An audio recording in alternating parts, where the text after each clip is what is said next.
안녕하세요. 이번에 자료 해석 유형 특강을 진행하게 된 도정우 강사입니다. 바로 강의 시작해 보도록 하겠습니다. 이번 강의에서는 조금 자료 해석의 문항들을 유형별로 좀 분류를 해가지고 그 유형마다의 어떤 가이드를 먼저 제시하고 그에 따른 좀 풀이의 메커니즘을 좀 한번 좀 분석을 해보고자 합니다.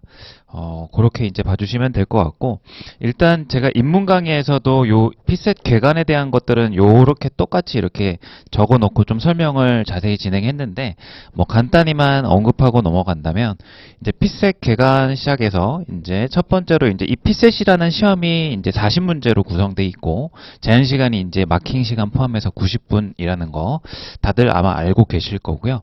그래서 제가 생각했을 때 이 피셋이라고 하는 것은 어떤 걸 물어보냐면 우리가 머릿속에 지식을 이렇게 암기해서 풀어내는 게 아니라 능력을 테스트하는 거다. 그래서 그런 차이점이 있었고 이제 자료 해석 같은 경우는 제일 첫 번째가 이 자료를 해석하는 능력이 매우 중요하다라는 얘기를 드리고 싶습니다.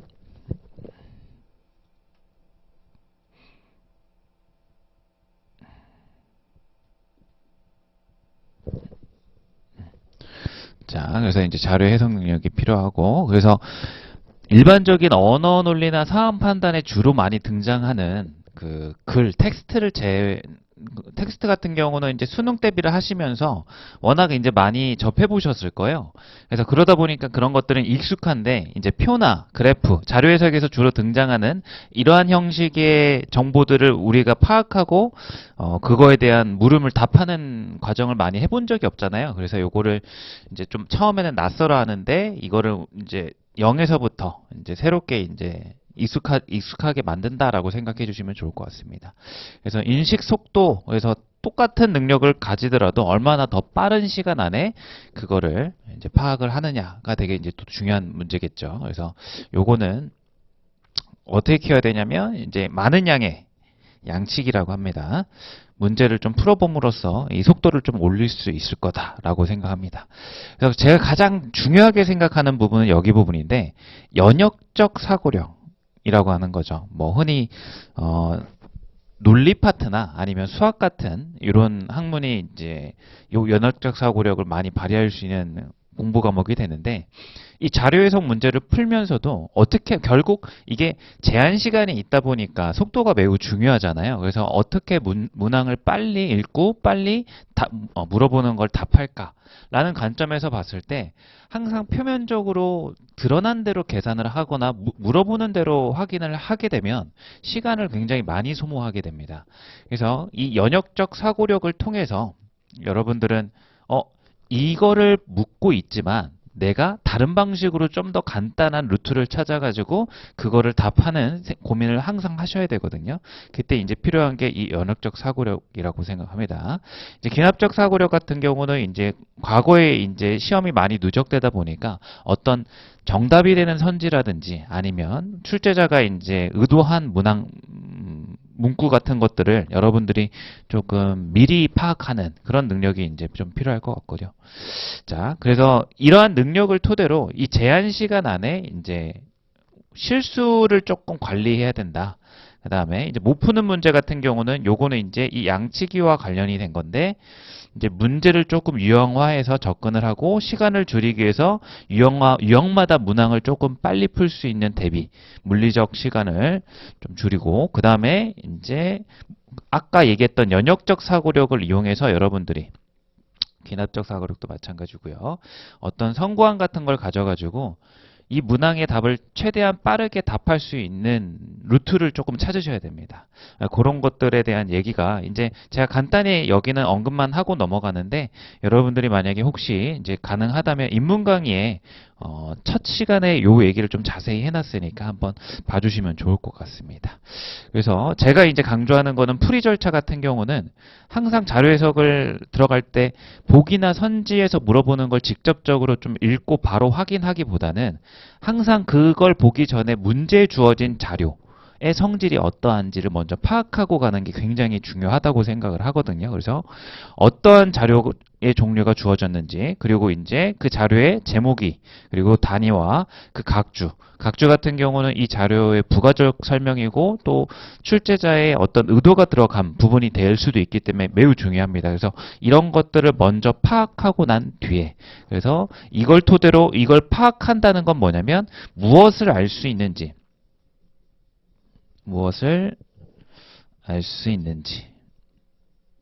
혹은 반대로 없는지를 여러분들이 보기나 선지를 보기 전에 미리 어느 정도는 예상을 하고 있어야 됩니다.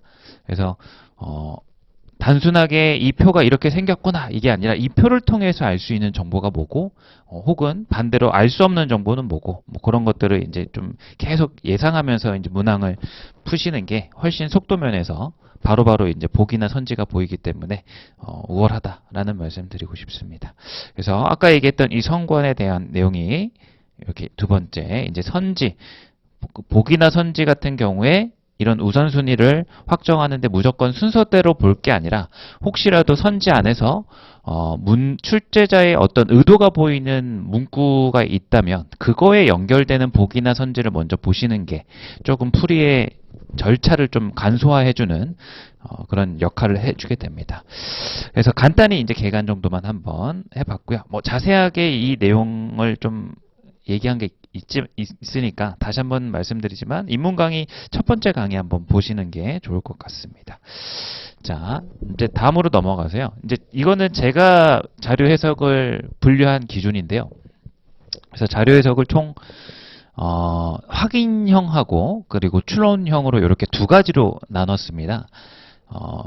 제가 말하는 확인형이라고 하는 거는 말 그대로 그냥 표 혹은 그래프 등등이 주어진 이 자료와 여러분들이 보기 또는 선지가 있겠죠. 이 선지를 그냥 이 주어진 자료 안에서 그냥 확인만 하면 되는 문제로 이렇게 제가 분류를 했고, 자, 여기에 이제 다 아마 세 번째 정도 시간부터 추론형 문제가 시작이 될 것 같은데, 추론형 같은 경우는 차이점이 뭐냐면 이 자료에 표면적으로 드러나지 않거든요. 그래서 여러분들이 이 보기와 선지를 확인하는 게 아니라 여기서 그냥 찾아가는 게 아니라 한 단계를 더 거치셔야 됩니다. 자료 안에서 어떤 그게 함축하고 있는 숨은 정보라고 하겠습니다. 숨은 정보를 도출한 다음에 그거를 보기와 선지에서 확인해야 되는, 그래서 도출형 같은 경우는 단순히 확인만 하면 되는 게 아니라 이렇게 도출이라는 이 절차가 하나 더 늘어나는 거겠죠. 그래서 요 기준으로서 똑같은 자료를 하더라도 물어보고 있는 보기나 선지의 이 기준이 확인이냐, 바로 확인이냐, 어떤 함축된 정보를 도출을 한 것을 확인하느냐라는 관점에서 이렇게 두 가지로 일단 나눴고요. 거의 이렇게 나눠보니까 최근 3개년 40문제씩, 1개년당 40문제씩 3개년이면은 120문제잖아요. 그 120문제가 거의 확인형과 추론형이 반반 정도로 이렇게 나뉘더라고요. 그래서 좀 이 확인형을 우리가 오늘부터 시작해서 한 세 번째 날까지 아마 진행을 할 것 같은데, 요걸 하고 나면 이제 이 추론형 같은 경우는 좀 더 난이도가 올라가겠죠. 아무래도 그냥 단순히 확인하는 문제가 아니기 때문에. 그래서 이렇게 이제 크게 두 가지로 나눠봤고요. 그래서 확인형 같은 경우는 문제 유형을 제가 이렇게 나눠놨습니다. 그래서 첫 번째는 단일 자료 확인형이라고 이렇게 나왔고요. 말 그대로 주어진 자료가 단 하나일 때 이렇게 제가 단일 자료 확인형이라고 해놨고, 그리고 추가로 필요한 정보랑 사용하지 않는 정보를 찾는, 그래서 이 문제를 제가 원래는 앞에 두고 싶었는데, 왜냐면은 세부 정보로 넘어가기 전에 제가 강조하는 풀이법은 항상 구조 파악을 먼저 한 다음에 보기와 선지를 확인하는 거거든요. 근데 그래서 제일 첫 번째 유형으로 제가 요거를 잡고는 싶었는데, 그래도 자료 해석의 가장 대표격은 아마 계산을 하는 방법인 비교계산법이라든지 아니면 뭐 용병법이라든지 계산의 사칙연산에 대한 기본 원리가 좀 더 중요하겠다라고는 생각이 들어서 일단은 여기 가볍게 단일 자료에 대한 확인형 문제를 풀면서 계산법을 학습을 하게 될 텐데 일단 제가 의도는 이 두 번째가 사실상 문제를 푸는 순서에 있어서는 먼저다라는 말씀을 꼭 드리고 싶습니다. 아마 요것도 이따가 이제 보게 될 것 같고요. 그 다음에 이제 세 번째가 자료의 일치부합이라고 해놨고요. 요거는 사실 이 1번에 상반되는 유형의 문제들을 다 넣어놨습니다. 그래서 확인형 문제인데 여기서는 자료가 하나 나와 있고 이제 보기나 선지가 바로 나오는 문항 구조라면 형식적으로 여기는 이제 정확히는 복수 자료라고 얘기를 하면 될 것 같습니다. 그래서 자료가 2개 이상이 등장했을 때 이 자료 간의 관계라든지 좀 더 심도 있는 질문이 나오겠죠. 아무래도. 그래서 난이도는 전반적으로 이 단일 자료가 분명히 쉬울 거고요. 여기가 이제 좀 어렵겠지만 이렇게 이제 유형을 나눴습니다.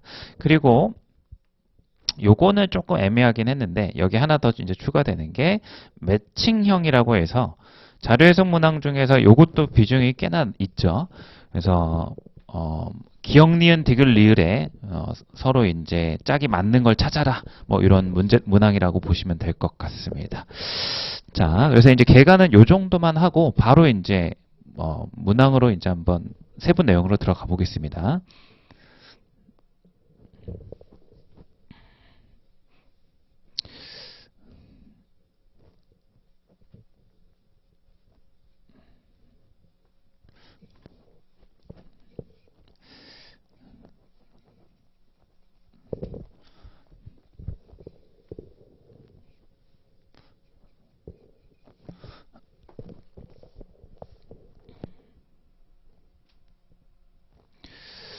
자, 그 문제로 이제 들어가기 전에 자료 해석의 가장 필수적인 능력은 계산법이겠죠. 아무래도 수치가 계속 주어지다 보니까 이 크기의 값을 비교하는 문제, 값을 계산하는 문제도 가끔 나오죠.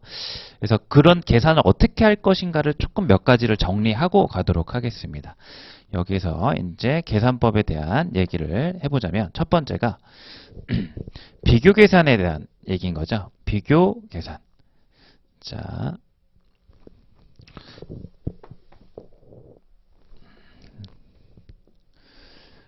여기 문항을 좀 한번 같이 보시면은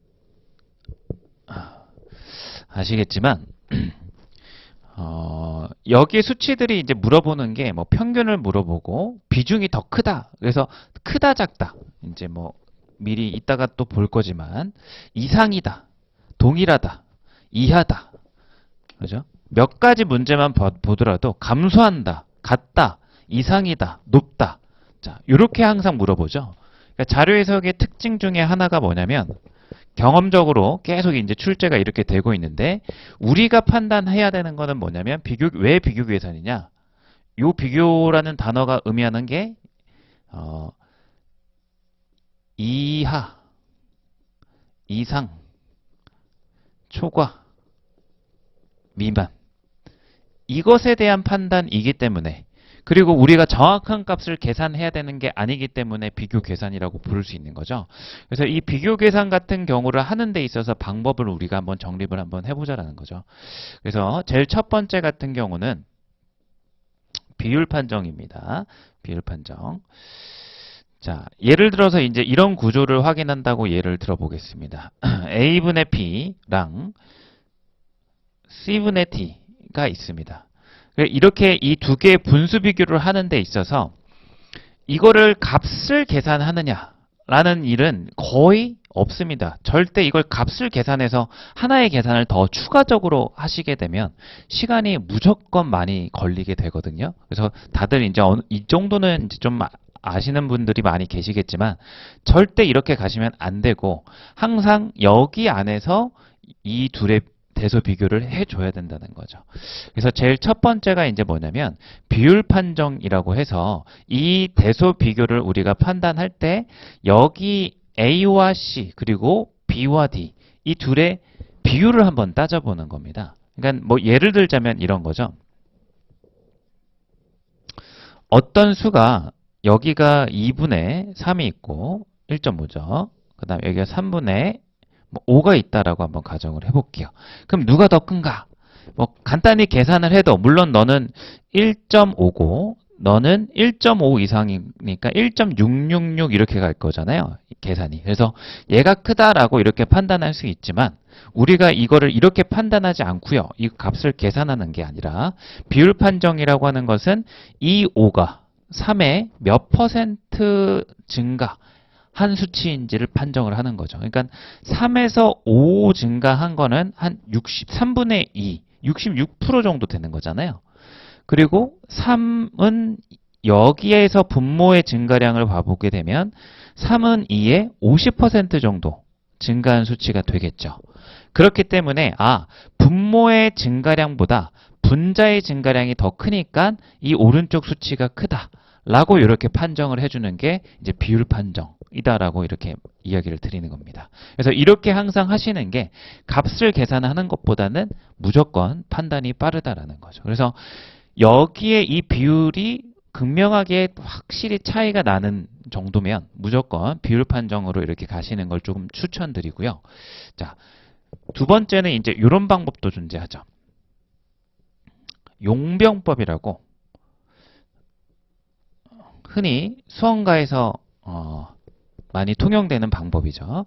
그래서 이거를 판정하는 데 있어서 이 용병법은 이렇게 판정하겠다라는 거죠. A분의 B와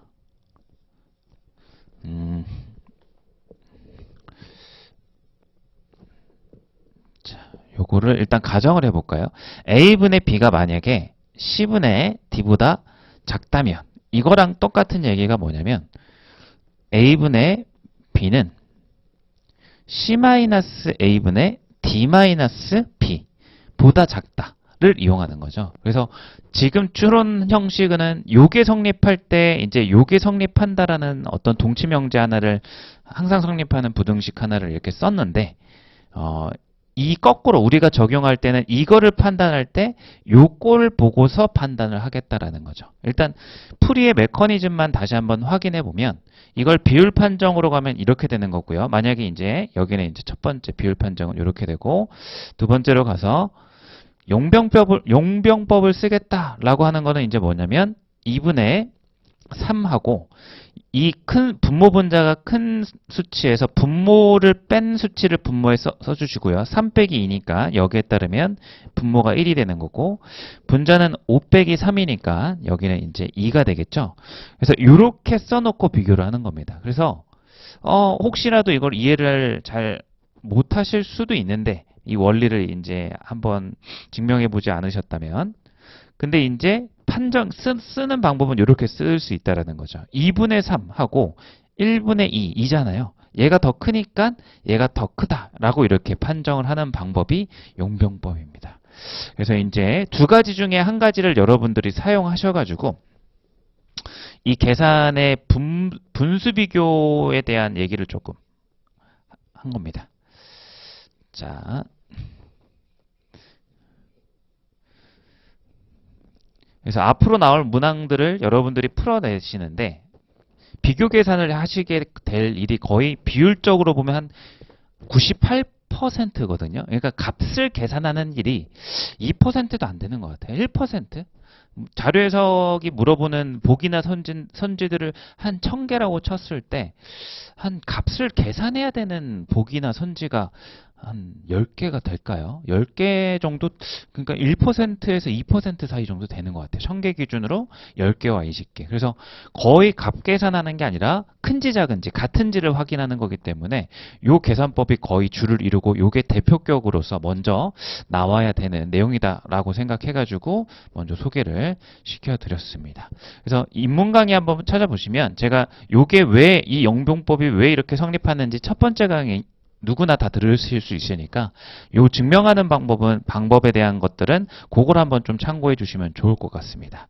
자, 그래서 이제 계산은 이제 앞으로 가능하면 이렇게 해달라라는 얘기를 드리겠습니다. 이제 두 번째는 계산법의 두 번째는 뭐냐면 이제 사칙 연산의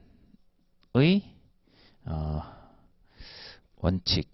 그러니까 사칙 연산이라고 하면 더하기, 빼기, 곱하기, 나누기를 얘기하는 거잖아요. 그래서 정리를 한번 해보자면 빼기보다는 더하기를 주로 하시고요. 나누기보다는 곱하기를 해주시면 됩니다. 자, 아까 이런 얘기를 했었죠. 우리가 계산하는 문항은 거의 없고 큰지 작은지를 판단하는 거기 때문에 자료 해석의 이 수치 계산은 거의 다 부등식의 옳고 그름을 찾는 거랑 똑같습니다. 그러니까 예를 들어서 문항에서 7에서 2를 뺐는데 걔가 3보다 큰지 확인하는 파트다. 어떤 복이나 선지가 나왔다라고 가정을 해보면 이런 거죠. 7 빼기 2를 하면 얘 값이 이제 얼마가 되죠? 5가 되니까 5가 3보다 크네 라고 이렇게 판단하기보다는, 왜냐면 빼기라는 것 자체가 정의가, 그리고 이제 덧셈보다는 덜 익숙하고 좀 반대 사고가 필요하기 때문에 좀 뜸이 들어가는 경향이 있어요. 그래서 시간이 덧셈보다는 똑같은 수치를 더하는 거랑 빼는 거랑 놓고 봤을 때 덧셈이 대부분 빠르거든요. 그래서 이런 걸 판정할 때도 이렇게 판정하는 게 아니라 요게 이제 항상 참인 부등식이잖아요.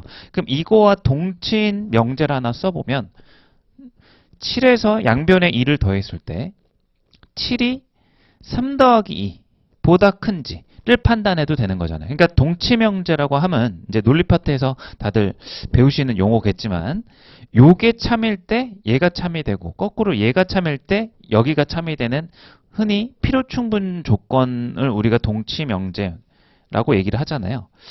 그래서 이 명제와 이 명제는 동일한 내용을 담고 있기 때문에 이걸 확인할 때 이걸 확인해도 상관이 없는 거죠. 그래서 7에서 2를 뺀 게 3보다 크냐라고 물었다면 여러분들은 언제든지 거꾸로 3에다가 2를 더한 게 7보다 작은가? 이렇게 판단해도 된다라는 거죠. 그래서 가능하면 빼기보다 이제 더하기를 이렇게 이용해서 계산을 해달라는 거고요. 자, 마찬가지 원리로요. 만약에 이거를 나누기라고 생각해 봅시다. 7 나누기 2가 3보다 큰지 물어봤다면 여러분들은 어떻게 하셔야 되는 겁니까?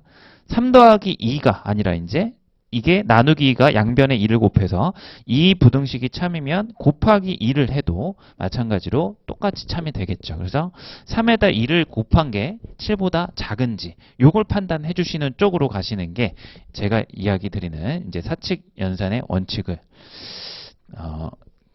요 제목에 대한 내용이 될 것 같습니다. 그래서 이렇게 두 가지 일단 먼저 말씀드렸고요. 그 다음에 하나가 더 있어서, 그리고 이제 자료 해석에서요, 어떤 수치를 계산하는 문항만 많이 나오는 게 아니라 평균 계산도 굉장히 많이 나오거든요. 그래서 이제 계산법에서 주로 이제 평균 계산은 아마 그 세 번째 유형, 여기 이제 자료 간의 관계로 넘어갔을 때도 많이 나올 것 같은데 처음 단일 자료에서도 나오니까 여기서 정리를 평균까지는 하고 가겠습니다. 그래서 평균에 대한 얘기도 한번 좀 정리를 해보고 가도록 하겠습니다. 이제 평균이라고 하는 것은 우리가 수치적으로 어떤 n개의 평균을 이렇게 얘기를 하잖아요. 그래서 n분의 x1, x2, 땡땡땡 xn. 그래서 n개의 별량이 주어졌을 때 그 n가지의 별량을 평균을 구하라 그러면 전부 다 더한 다음에 n을 나눠주시면 되겠죠. 이렇게. 근데 이제 이거를 계산을 할 때 이 평균이 이렇게도 식이 변할 수 있는 거죠. 여기에 이 수치 x1부터 xn까지 별량의 값이 다 다르다는 가정이 있지는 않잖아요. 그래서 여기서 만약에 이 같은 값을 개수를 제가 미지수로 써서 표현을 만약에 한다면 이렇게도 이제 가끔 표현할 수 있겠죠. 그래서 x1의 개수랑 똑같은 게 뭐라 할까요? n1이라고 이렇게 한번 적어보고, 그러니까 x1의 별량이 n개가 있다라고 생각해 주시면 되죠. x2의 별량이 n2라고 이렇게 했을 때 모든 별량의 합은 xn 곱하기 n번째니까 n 이렇게 쓰겠습니다. 이렇게 써줄 수 있겠죠. 그래서 이것을 모든 별량의 개수로 나눠주는 거니까 n1 더하기 n2 더하기서부터 nn 요거를 나눠주면 이제 평균이 되겠죠. 근데 이 수식을 어떻게 해도 이제 조금 바꿀 수 있냐면 이 분모 전체를 대문자 n으로 제가 치환해서 간단히 이렇게 써봤을 때 여기를 x1 곱하기 대문자 n분의 소문자 n1 이렇게 쓸 수 있고 다음은 x2 곱하기 대문자 n분의 소문자 n2 이렇게 써나갈 수 있겠죠. 그래서 요 의미가 이제 뭐가 되는지 한번 생각해 보겠습니다. 그럼 여기에서 이 x1이라는 별량의 이 전체 평균은 각각의 별량에다가 전체 별량 개수 분의 그 x1의 별량 개수가 차지하고 있는 비율만큼을 곱해주면 그걸 다 더했을 때 또 평균이 된다라는 겁니다. 그래서 이 비율을 만약에 p라고 이렇게 고쳐 써보면 x1 곱하기 p1 더하기 x2 곱하기 p2 이런 식으로 이제 써나갈 수 있겠죠. 그래서 당연히 평균에서 등장하는 게 이제 뭐가 되는 거냐면 이게 비율이라는 단어를 썼지만 어떻게 보면 이런 얘기도 할 수 있겠죠. 얘가 하나의 전체 별량의 개수 중에서의 그 별량의 개수의 비중이 되는 거니까 비율, 비중 이게 가중치라는 성격을 가지게 될 수도 있죠. 가중치라고 표현해도 되겠죠. 그래서 평균이라고 하는 것은 이렇게 단순히 모든 것을 다 더한 다음에 전체 개수로 나눠줘도 계산이 되지만 여기처럼 이 식을 변화시켜 봤을 때 그 각각의 별량에다가 가중치를 곱해가지고 더해도 평균이 도출됩니다. 그래서 이 평균을 이렇게도 부르는 거죠. 이렇게 식을 고쳐봤을 때 얘가 가중평균이다라고도 얘기를 할 수 있는 겁니다. 그래서 가중평균이라는 게 평균과 다른 게 아니라 평균의 다른 이름일 뿐이에요. 같은 건데. 그래서 그런 거 꼭 알아두시고 아마도 이제 단일 자료에서는 이 가중평균을 이용한 문제 풀이가 이제 안 되고 저기 세 번째니까 아마 내일 가중평균에 대한 얘기를 하게 될 텐데 이 가중평균의 일단 기본 시작이 여기서부터 이제 출발한다는 거를 조금 알아두시면 좋을 것 같아요. 그래서 가중평균 나오는 문제 같은 경우는 기본적으로 이 평균을 구하는 수식 안에서 여러분들이 전으로 가고 후로 가고를 왔다 갔다를 잘 하셔야 되기 때문에 기본적으로 한번 제가 전체적 식을 써가면서 요 간단한 의미 정도만 한번 얘기해 봤습니다. 그래서 이 단일 자료의 문항을 우리가 풀이를 들어가기 이전에 최소한 요 세 가지 정도는 여러분들이 알아달라 이렇게 말씀을 드리고 싶습니다. 정리하자면 이제 계산을 하는 데 있어서는 여러분들은 계산의 크고 작음을 거의 주로 판단하게 될 텐데 이거를 판단할 때 절대 계산을 하는 게 아니라 우리는 그 비교 계산이라는 걸 통해서 크기만 비교한다.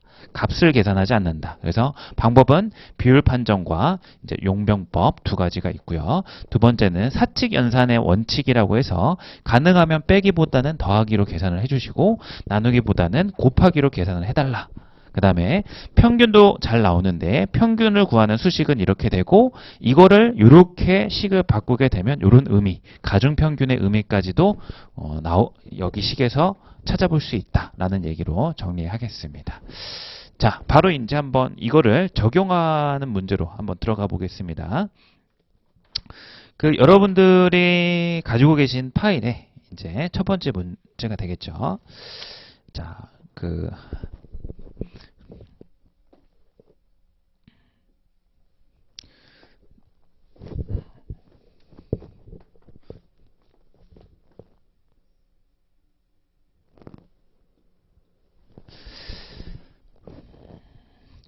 거기 나와 있는 문제 5번 있죠? 22년도 5급 문제 5번을 한번 시간을 한번 체크를 해볼 테니까 한번 풀어보시면 좋을 것 같습니다. 시간 1분 30초 드리겠습니다.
한번 잘 풀어보셨나요? 이어서 가겠습니다. 자, 5번 문항 한번 가보겠습니다. 어떻게 이제 제가 문제를 푸는 거를 여러분들이 뭐 보실 때 주안점은 이런 겁니다. 여러분들이 제한 시간 안에 푸신 그 메커니즘과 제가 풀어가는 이 자료 해석의 문항을 풀어가는 순서를 여러분들이 비교해 보시면서 조금 효율적인 게 무엇인지, 그리고 내가 저런 것들을 취할 것인지 말 것인지를 조금 고민하시면서 보시는 게 좋을 것 같아요. 자, 한번 문제부터 같이 읽어보도록 하겠습니다. 문항 5번. 다음 표는 갑 도매시장에서 출하되는 4개 농산물의 수송 방법별 운송량에 관한 자료이다. 그래서 지금은 체크하지만 구조를 잡는다는 게 이렇게 발문에서도 제목이 주어지잖아요. 주어질 자료의 제목이. 그래서 그런 것들을 눈으로 탁탁 찍고 가는 겁니다. 그래서 옳은 거 틀린 거 실수할 수도 있기 때문에 옳은 거 틀린 거는 이렇게 체크를 하는 편이고요. 자, 주어진 자료 한번 보시면 이제 하나 주어져 있죠.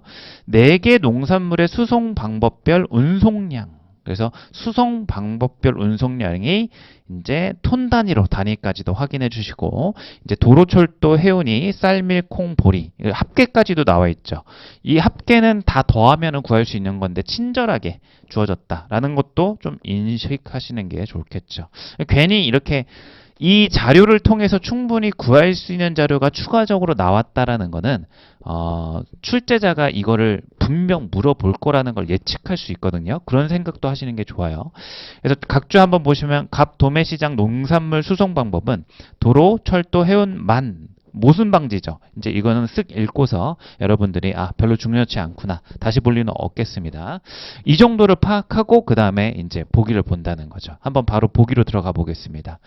농산물 별 해운 운송량이 각각 100톤씩 증가하면 4개의 농산물의 해운 운송량의 평균은 2,750톤이다. 그럼 이제 평균에 대한 얘기를 물어본 거잖아요. 그래서 해운 한번 찾아가 보시고 4개가 각각 어떻게 된다는 거죠? 100톤씩 증가한다 그랬죠. 그러니까 이게 표면적으로는 100을 전부 다 더하라는 거잖아요. 근데 평균이라고 하는 건 어떻게 계산이 되는 거냐면, 이것들을 방금도 얘기했지만 요거를 다 더한 다음에 다시 4로 나눠야 되는데 절대 그러시면 안 되죠. 왜? 이 4개를 더한 값이 1600으로 주어져 있으니까 어차피 평균의 수식의 구조를 보면 이 분자에 다 더한 값이 1600이었을 거란 말이죠. 그래서 4를 나누는 게 원래 평균이었을 텐데 거기에 100씩 증가했으니까 총 얼마가 증가했는지를 여러분들이 연상을 하실 줄 알면 문항 풀이가 간단해지는 거죠. 그래서 11,000을 4로 나눈 값을 물어본 거구나. 11,000을 4로 나누면 2,750이 맞습니다. 그래서 이제 간단한 평균 계산식이지만 혹시라도 기억을 확인하시면서 100씩을 더한 다음에 다시 더하진 않았는지, 잘못된 풀이법이죠. 이거는 그거는 좀 점검을 해주시고 바로 이제 니은으로 넘어가 보겠습니다. 자, 보리의 수송 방법별 운송량. 보리가 이제 여기 있죠. 50% 감소하고 콩의 수송 방법별 운송량 100%씩 증가하더라도 운송량에는 변동이 없다. 즉 전체라고 했으니까 이거는 어떻게 보면 이제 편차를 물어본 거잖아요. 편차의 합이 같은가? 0인가? 이거를 물어보는 겁니다. 물어보는 것 자체가. 그래서 물어본 거는 물론 단순히 표면적으로 계산을 한다면 실제 여러분들이 보리를 각각 50%씩 감소시키는 거죠. 보리를 그러면 2,900을 50% 감소하면 1,450이고 7,100을 50% 감소시키면 3,550이고 2,000을 50% 감소시키면 1,000이잖아요. 그럼 이렇게 계산하면 절대 안 된다는 거죠. 어떻게? 그래서 이 직접 표면적으로 물어보는 대로 이걸 계산해가지고 너 400이 800 되고 600이 1200 되고 4000이 8000 되고 이렇게 계산을 하는 게 아니라 편차로서 생각을 하는 겁니다. 이 녀석이 어차피 각각을 50%를 한다라는 건 전체를 50% 하는 것과 같거든요. 그래서 여기도 뭐 간단히 이제 식을 써보면 혹시라도 헷갈릴 수 있으니까 여기에 이 값을 각각 뭐 x1, x2, x3라고 제가 적어놓고 50%는 게 2분의 1을 각각 이렇게 곱해주는 거잖아요. 그럼 이제 x2 곱하기 마찬가지로 2분의 1이고 x3 곱하기 2분의 1인데 이거를 하나씩 계산하는 게 아니라 2분의 1을 앞으로 뽑아보면 전체 3개의 별량의 합을 한 다음에 1을 나눠주는 거랑도 동일하잖아요. 뭐 단순한 내용이지만 혹시 여기서 이렇게 하신 분이 있을까봐 시작을 이렇게 해봤습니다. 그래서 이걸 계산할 때 어떻게 하시는 겁니까? 다 일단 더하는 거죠. 그래서 2900과 7100을 더해서 만. 그래서 12000의 50%, 즉 얼마입니까? 마이너스 6000을 생각하는 거죠. 그래서 편차만을 생각하셔가지고 그 다음에 콩은 다 더했을 때 이제 얼마가 되죠? 5000이죠. 5000의 100%니까 플러스 5000인 거죠. 그래서 이게 0이 되는 값을 확인하는데 0이 절대 안 되잖아요. 그러니까 이렇게 틀렸다라고 이렇게 판정을 해주시는 게 좋을 것 같습니다. 그래서 자, 현재는 니은이 틀리고요. 기억이 맞기 때문에 1번 아니면 2번인 상황입니다. 디귿. 이제 도로의 운송량이 많은 농산물일수록 해당 농산물의 운송량 중 도로 운송량이 차지하는 비중이 더 크다. 그래서 확인하는 것도 이것도 이렇게 되죠. 순서 확인인 거죠. 도로 운송량 같은 경우는 여기 있고요. 그 다음에 해당 이게 클수록이라고 했으니까 순위를 매겨봤을 때 조금 지우고 하겠습니다.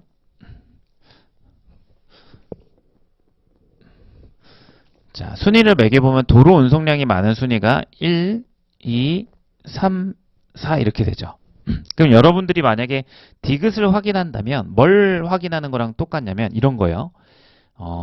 해당 농산물이 차지하는 비중이니까 만약 쌀의 비중을 찾아봐라 그러면 1600과 5800과 1600을 다 더하는 거죠. 그래서 한번 적어보기만 하겠습니다.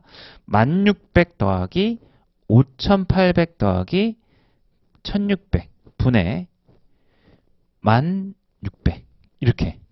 그래서 그 다음 거 이제 밀 같은 경우는 16500 더하기 7500 더하기 3000 분의 16500을 계산해서 얘보다 큰지 이걸 확인해야 되죠. 그냥 있는 그대로 만약에 아무런 고민 없이 이렇게 푼다면. 근데 비율 판정법을 쓰더라도 일단 이 머릿속에 이 식을 생각하는 것 자체가 조금 비효율적이라 생각합니다. 자, 무슨 얘기냐면요. 이런 걸 계산하는데 이 식을 분모 계산하고 이 분자 보는 것도 굉장히 헷갈리거든요. 그러니까 디귿이 좀 중요한 보기 같은데 여기에서 실제 비중의 값을 우리가 추적해가지고 밀쌀, 보리, 콩순이냐라고 이렇게 판정하려면 이것만 계산할 게 아니라 밀쌀하고 뭐 두 개씩 한다 해도 한 3번의 계산 방법을 거쳐야 되잖아요. 그래서 이렇게 계산하시면 무조건 시간이 오래 걸립니다. 그래서 잠깐만 이제 우리가 앞에 계산 부분에서 이제 정리했었는데 제가 계산법하고 요 3가지만 정리 한번 해봤잖아요. 자, 계산 부분에서 하나 또 정리를 해보고 싶은 게 이제 뭐가 있냐면 우리가 구조 파악 같은 거를 할 때에 여기서 이런 생각을 하셔야 돼요. 이 구조를 파악하고 나면 항상 구조 파악 안에서 여러분들이 확인할 때 묻는 그대로 이렇게 확인하는 게 아니라 동치명제를 활용하실 줄 아셔야 돼요. 아까도 동치명제라는 얘기를 했는데 그러니까 무슨 얘기냐면 동치명제라고 하는 건 어떤 참인 명제와 진리값이 동일한 명제를 얘기해요. 그래서 방금 문제로 이제 돌아가서 얘기를 해보겠습니다. 지금 구조를 보시면 여기 분모가 있고 분자가 있잖아요. 근데 이 구조를 이렇게 한번 해볼게요. 그럼 분자는 확실히 얘죠. 그래서 이 도로를 제가 분자 A라고 칭하겠습니다. 그리고 철도 해운을 합쳐서 이제 요거를 제가 B라고 한번 가정을 해볼게요. 그러니까 지금 구조가 어떻게 되는 거냐면 이 쌀과 밀과 콩의 보리 디귿에서 물어보는 그 비중을 우리가 계산을 하려면 도로와 철도 해운을 모두 더한 거 A 더하기 B를 얘기하는 거죠. 그래서 요 구조를 얘기하는 겁니다. 요 구조. 그 다음에 이제 도로에서 쌀 같은 경우는 이렇게 되는 거고요. 그죠? 자, 그 다음에 이제 확인해 줘야 되는 게 자, 이렇게 계산하면 안 된다는 겁니다. 아이고.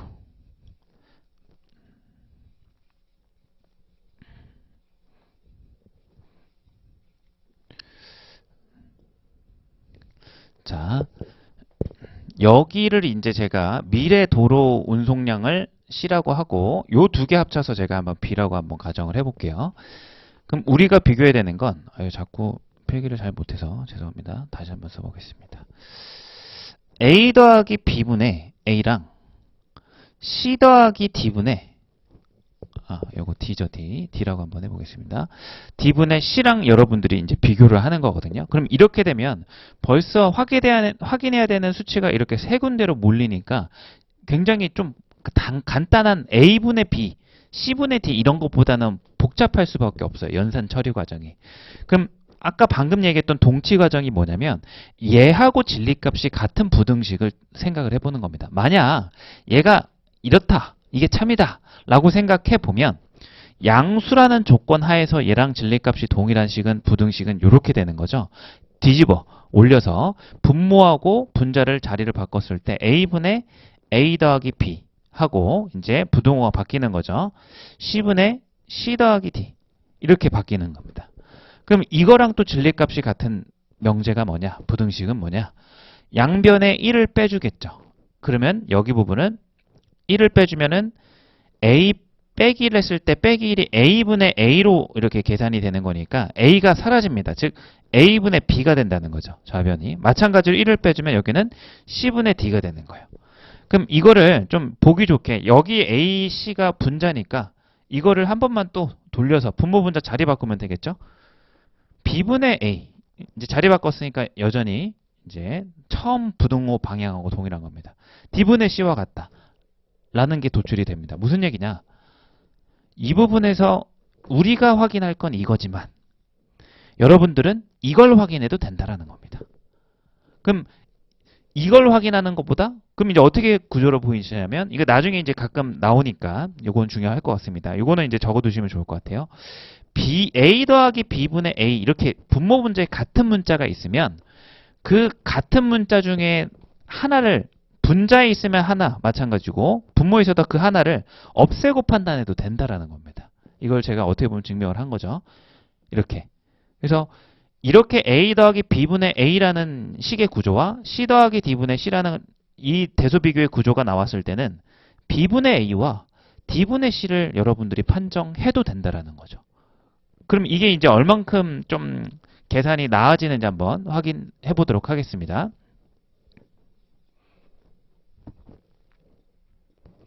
자, 그럼 이제 이렇게 확인해 달라는 겁니다. 문항으로 돌아와서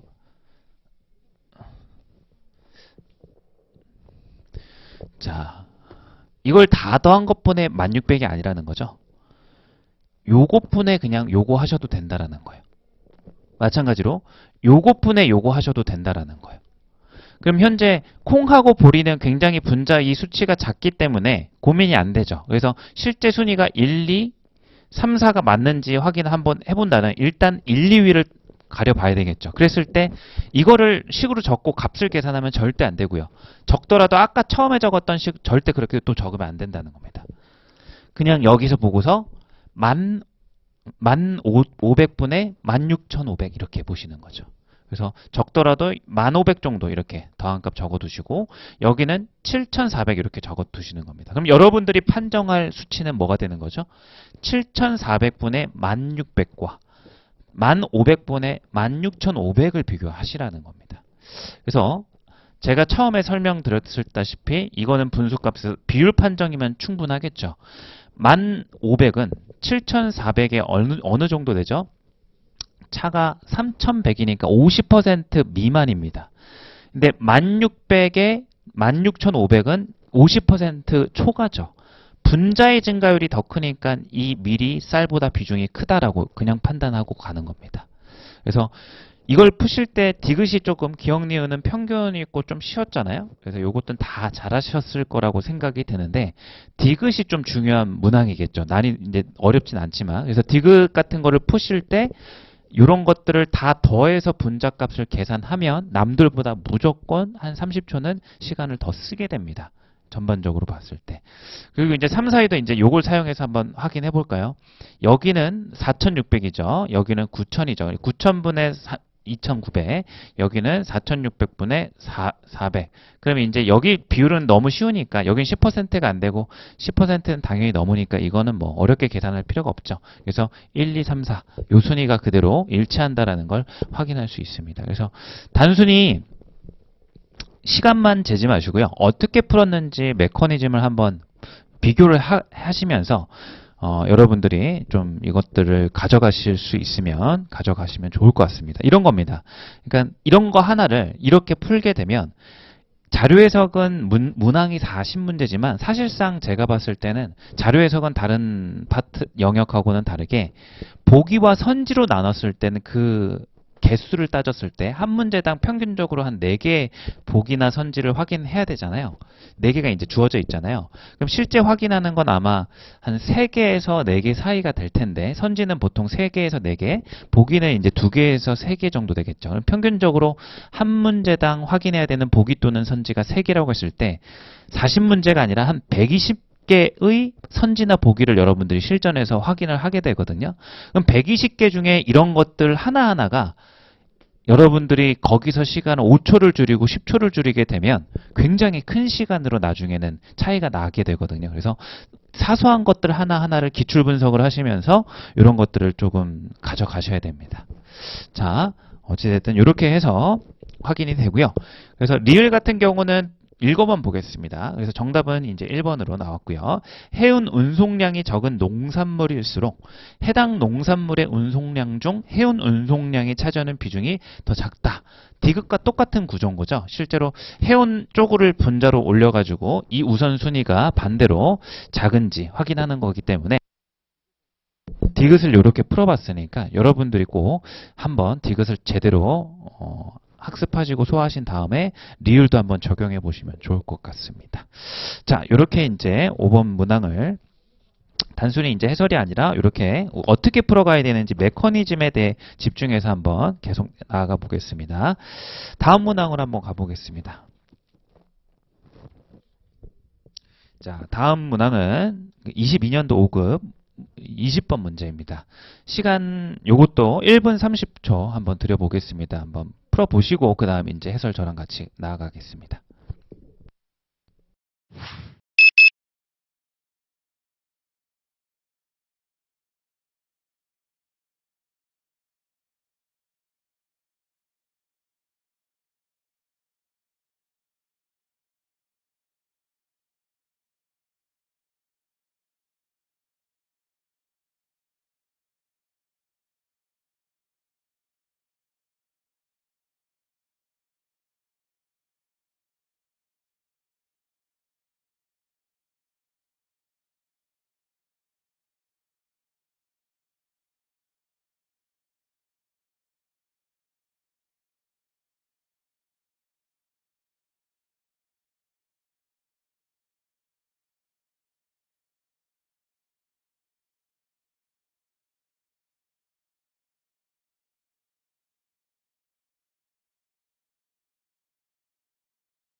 맞나요?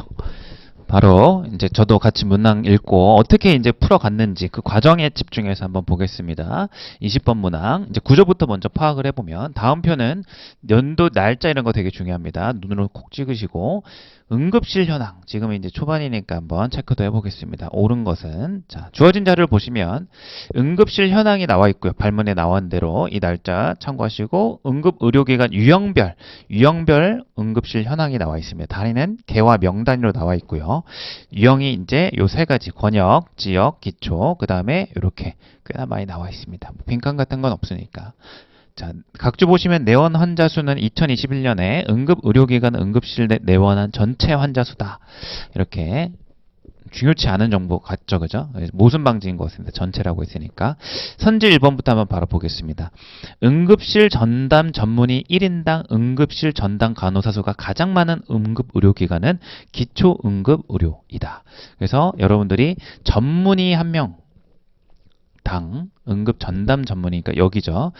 여기가 분모가 되는 거고 간호사 수가 여기가 되는 거죠. 그래서 이거를 하실 때는 그냥 처음 하시면 이런 걸 좀 오류를 범하시는데 이거를 확인하기 위해서 세 개를 다 하는 게 아니라 문항에서 선지에서 물어보는 기초응급의료센터의 이 전문 의당 간호사 수를 대강 계산 이제 보신 다음에 그것보다 큰 게 있는지 항상 틀리지 않을까라는 의심으로 바라보셔야 됩니다. 그래서 계산을 절대 하지 마시고요. 그럼 얘가 이제 일단 대충 계산해 보면 400이라 쳤을 때 6보다는 확실히 크다는 게 느껴지죠. 그럼 여기는 이제 5보다 작으니까 비교할 필요 없고 여기도 6보다는 작으니까 여기도 확인할 필요가 없습니다. 그래서 이게 이제 옳다. 정답이 바로 나왔네요. 그래서 이렇게 이제 확인해 주시는 부분이 될 것 같고 2번 선지 보겠습니다. 응급의료기관당 여기를 얘기하는 거죠. 분모. 그 다음에 전담 전문의 수 여기죠. 이젠 분자로 갔습니다. 4명 이상이다. 이제 요 2번 선지 푸실 때 어떻게 푸셨나요? 이거를 나누셨나요? 전체? 그게 아니죠. 문제에서 물어본 거는 이제 399분의 1417이 4보다 크거나 같은지를 물어봤지만 여러분들은 이제 어떻게 확인하셨어야 되는 겁니까? 399에다가 4를 곱한 게 1417보다 작았는지 이렇게 판단해야 여기서 시간이 조금이라도 줄어들고 아까 얘기했던 한 100개 이상의 선지를 확인할 때 이런 것들 하나하나가 쌓여서 시간이 이제 단축이 되는 겁니다. 자, 그래서 이제 400에 3, 이게 1600이니까 절대 안 되죠. 그래서 이제 요거는 틀렸다. 이렇게 확인해 주셔야 될 것 같습니다. 3번 선지 한번 보겠습니다. 내원 환자 수가 가장 많은 응급의료기관과 자, 그래서 이걸 먼저 쉬우니까 찾아보면 내원 환자 수가 가장 많은 건 이 안에서 여기죠. 지역과 응급의료기관당 응급실 전담 간호사 수가 가장 동일하다. 그래서 여기도 1번과 마찬가지 구조인 거죠. 그래서 전체 다를 보지 마시고요.